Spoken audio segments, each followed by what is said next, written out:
I'm Gabby, and I did a study on experiences of resilience and thriving in childhood cancer survivors. My interest in this topic has kind of been developing throughout my life. I've had a lot of interaction with childhood cancer survivors. Mostly at a camp I volunteer at for kids who have cancer or are in remission. And the more I get to know their stories, the more I appreciate the uniqueness of each experience and how they got to where they are today. And something that I've observed in the midst of all their hardships and accounts of illness, there's always instances of growth and ultimately stories of resilience.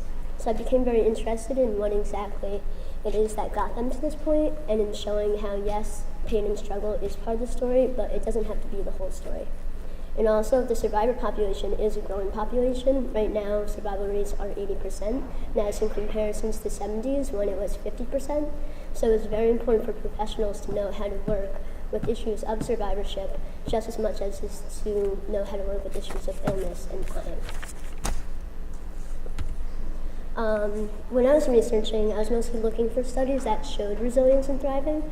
And I found a gap in research because, yes, I did find some studies and research that showed indications of resilience and how to most effectively work with this population, but I also found a whole lot on the hardships and struggles of cancer and survivorship. Some parallels between what I found in literature and between what I found in my study was one in being that cancer diagnosis is in many ways a family diagnosis. It brings a whole series of role reversals, relationship changes, and new responsibilities and sacrifices that have to be made. It's basically a series of constant adjustments in the family dynamic that they make in order to support the sick child. I also found that the experience of resiliency and thriving is in many ways a psychological process, is a process of making meaning of their experience, and it is in large part a shift of perceiving these obstacles as not as unattainable obstacles, but obstacles that they can overcome, and deriving meaning from overcoming them. And also the experience of gradual acceptance of both the reality of their diagnosis as well as the acceptance of their eventual survivor identity. Both of these processes are unique to each survivor and kind of composed of a series of subjective stages that each survivor goes through until they finally accept their survivor identity. And also how their experiences with cancer have a large part in helping them develop a new life outlook that's composed of reassessed values, reassessed priorities, and basically just a deeper appreciation for life. And one big parallel that I found was the power of narrative therapy and how giving these survivors the opportunity to tell and retell their stories kind of provided them with the opportunity to develop new insights into their experience as a survivor. And I found the biggest gap in research being that how to incorporate these long-term ways of supporting the survivors into a managed care system.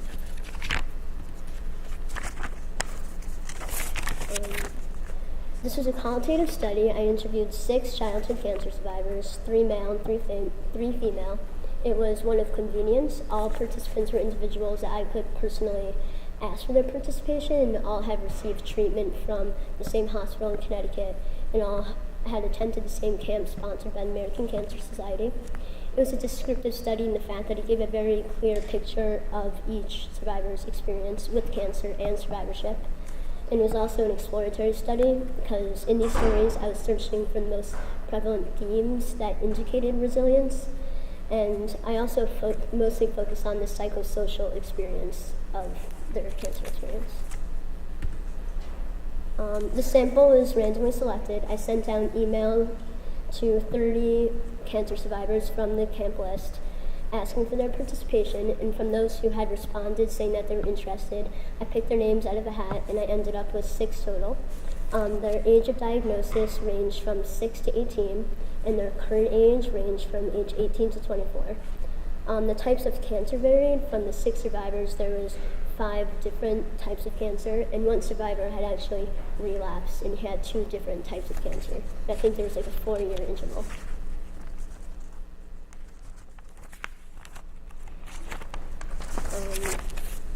In the actual interviews, I found there to be 8 prevalent themes in the stories, and these themes were family diagnosis and family support, a supportive hospital atmosphere, the fear of transition from the hospital atmosphere into the home atmosphere, a support system of other childhood cancer survivors, changes in peer and community support, new mindset, values, and priorities, a good outcome at the expense of unfair means, and the gradual process of acceptance. The most dominant theme in these stories I found was how they found their diagnosis to be truly a family diagnosis, and they all talked about the changes that their family experienced as a result of their cancer, and how the relationships that they had with each individual was also went through life changes. And I thought that this first quote was very powerful because it showed how the survivor, how her experience gave her a very clear picture of family suffering, and how her parents were physically experiencing pain by just witnessing her pain. And I thought this other quote was very powerful because after the survivor had spent time witnessing the effect his cancer had on his family, much of his motivation to keep fighting had evolved into his desire to support and protect his family. It wasn't solely independently based. A supportive hospital atmosphere was another prevalent theme I found. I found the significance of that support to be based on the personal relationships that they made in these hospital walls with the doctors, the nurses, and the other families that they met. The importance of the relationships that they made with other families and patients in the hospital were based on getting support from others who were going through similar experiences. It's kind of like a form of role modeling. It gave them proof that that other people do go through this too, and so it provided them with a very realistic sense of hope. There's also a form of preparation when they physically saw what they could be potentially dealing with in the future, and kind of gave them the opportunity to mentally prepare for that. And I found the significance of the support from the medical professionals in the hospital to be mostly based on the doctor's willingness and ability to connect with them on a personal level that wasn't always based on cancer. Like these personal conversations and experiences they had with their doctors and nurses were the biggest memories that they had of their cancer experiences, and it was those memories that they carried with them through survivorship. And as I said before, the sample came from a camp sponsored by the American Cancer Society. So many of the survivors mentioned the significance of the support that they received from the relationships they made with other survivors in this atmosphere. And it was kind of like this atmosphere brought a level of comfort. It was a place where they could be themselves, express their fears, ask questions without fear of being different and being labeled as the cancer kid. But also, since the atmosphere did allow them to make them feel like they weren't so different, they didn't necessarily have to focus on having cancer if they didn't want to. They could develop an identity and a reputation based on their personalities and their real passions, and really be known for who they really are and not necessarily as the cancer kid. And I also just found how they spoke to learning from each other about themselves and by comparing and contrasting their different experiences. I also found that these experiences led them to a new life outlook, and this was an outlook of reassessed values, priorities, and general deeper appreciation for life. I found that this came in large part due to having faced such life-threatening experiences at such a young age, and just traumatic procedures and treatment. They were forced into growing up earlier than expected, and I found that all 6 survivors had a true understanding of human mortality, and therefore they had a deeper appreciation for life in general. And I also found that the time of this new perspective was very dependent on the developmental age. Like 2 of the survivors, one was 6 and one was 10 when they were diagnosed. So at the time that they were sick, it was a very day-by-day experience. Their fears consisted of fears of getting sick and getting sick with needles. But once they were able to fully comprehend what happened to them and analyze the situation, they did develop this new life outlook. I also found that along with this new perspective often came an increased empathy and desire to give back, to connect with others, especially those who are sick. I thought that this first quote gave a very clear picture to that. She talked about how she had grown to be more sympathetic, especially to others who were sick, and how this came from her genuine understanding of what it meant to be in pain and what it meant to be sick and what it meant to be different. And this second quote describes how she saw both the good and the bad in this new life outlook. She believed it changed her for the better, but it also kind of led to a disconnect with her peers. She knew that she was a different person and had really grown and matured from the experience. But she wasn't necessarily interested in the same things that her friends were interested in anymore, and there was no way for her to go back and erase everything that happened. I also found how this new life perspective led to an internal drive and kind of obligation to give back to others. One survivor actually labeled it as her desire to pay it forward. But all 6 talked about making life choices in school through volunteering or their career choices that show that they want to dedicate at least a portion of their life to giving back to others. Finally, I found the acceptance of diagnosis and their eventual survivor identity to be a very gradual process that was unique to each survivor. This process, as I said before, was composed of a series of subjective stages that eventually led them to their final acceptance. One of the 6 survivors actually talked about how she still struggles in identifying herself as a survivor because she truly cannot believe that it's all over. This first quote talks about the acceptance of the reality of her diagnosis, and I found that most described how this acceptance came when the physical and concrete changes started taking place, like losing your hair or not being able to go back to school. And the second quote talks about this survivor's acceptance of his survivor identity, and I found that this acceptance was much more complicated, much more gradual. It was very dependent on many things like the age, severity of the diagnosis, amount of time spent in remission, the degree of support that they had, and it could happen even years and years after being in remission. And as I said earlier, despite the developmental stage at the time of illness, every survivor did talk about going through this process of finally accepting their survivor identity. From these findings, I came to a few practice and policy implications. One is that professionals should be constantly facilitating communication between the family members and between the family and the medical professionals.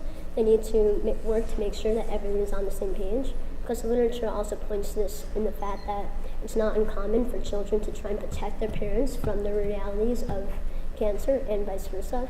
So professionals need to constantly work to avoid that mode of protection and foster one of honesty and openness. And also, medical professionals should work to enhance their social and communication skills just as much as they work to enhance their medical knowledge and skills. Because as I said before, the memories of the personal conversations and times of real connections that they had with their nurses and doctors were the times that they held on into survivorship. And also, like in any practice, it is very important to meet the client where she is. And in this case, survivors are in various stages of their acceptance of the process and development. And just because they have been in remission for an extended period of time does not mean that they have accepted their survivor identity. And also, every survivor is at a different psychological and developmental stage. As I said before, these children often have increased maturity and insight about their experience and about life in general that is beyond what would be typically expected. And basically learning what those insights are and how to continue to facilitate that meaning-making process is very important. And also, the work and support provided to survivors should be largely based on long-term health care and health promotion, because a cancer diagnosis and treatment has many long-term side effects, some effects that they may not even be aware of, especially if they're diagnosed at a very young age, and can have effects on their future life plans. Like low fertility from chemotherapy will have a side effect on your decision to start a family. And it's very important for medical professionals to both educate and support survivors with concrete knowledge about their illness and treatment and potential side effects, so that they can become their own self-advocates for their health and carry that with them to their future doctors. Also, childhood and adolescence is a time where we're still developing and becoming comfortable with our social status and place in the world, and social life is very important to any child or teenager. And when someone is diagnosed with cancer, those relationships and social circles are put under a whole lot of stress, and a lot of things change. One survivor actually said how it takes a lot of patience and understanding to be friends with someone who has cancer. So professionally, I think an ideal approach would be to try to engage one's social circle, or at least key individuals within that social circle, through the process of treatment and acceptance. And finally, the power of narrative therapy has been found to be very effective with the survivor population. I found this both in the literature and in my own personal experience with these interviews. I found the actual interviews to be very therapeutic, no matter how long they've been in remission, and simply giving them the time and place to share their stories and say the words out loud and have me validate and rephrase and paraphrase their experiences. I saw a lot of light bulbs go off, and I saw them work through their experiences and come to new insights that they may not have thought about before. So I think ideally on a professional level, there should be a collaborative approach. Professionals involved in the child's life should attempt to apply aspects of narrative therapy, because I think that this narrative approach gives both the professional and the survivor an opportunity to really come to terms with what it means to be a survivor in today's world. That's all I have to say.